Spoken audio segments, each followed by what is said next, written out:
Ndabashimiye mwese bakunzi ba Emi Media TV. Mbahaye ikaze. Nge ndi Emmanuel Wihanganye.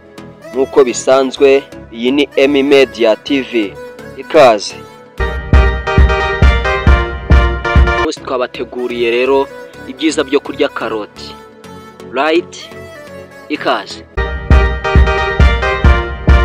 Mbere na mbere karoti ni imboga zikundwa cyane ku isi yose kubera uburyohe bwazo n'akamaro kazo ku buzima.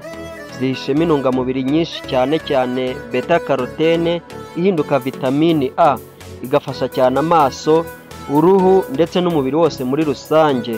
Nubwo zikunzwe mu mafunguro atandukanye yaba atetse cyangwa mabisi, si buri muntu uzizi neza. Dore ibyiza bya karoti ku buzima. Karoti zifasha kubona neza cyane cyane nijoro.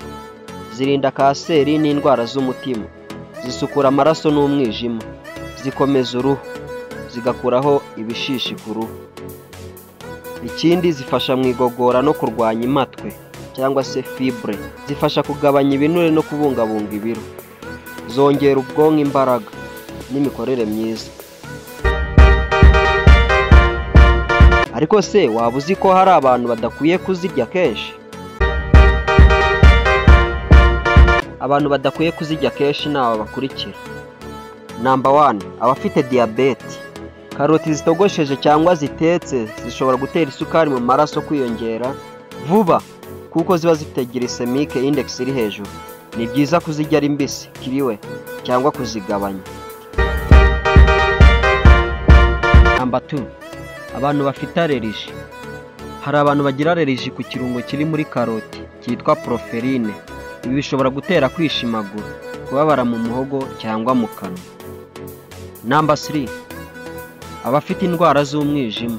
Kurya karoti nyinshi cyane bishobora gutera hypercarotenemia, aho uruhu rutangira kuba orange cyangwa umuhondo kubera karotene nyinshi.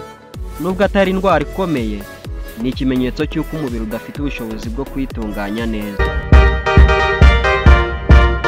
Si ibyo gusa rero, karoti zifitiye benshi umumaro, ariko nk'ibindi byose ziribwa mu rugero. Ku bafite ikibazo cyihariye, ni byiza kugisha inama muganga mbere yo kuzihindura indyo ya buri munsi.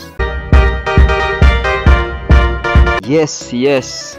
Uyu rero ni umusozo w'ikiganiro cyacu, by'umwihariko nge wari wakibateguriye kandi wakibagezagaho. Ninge Emmanuel Wihanganye. Iyi ni Emi Media TV.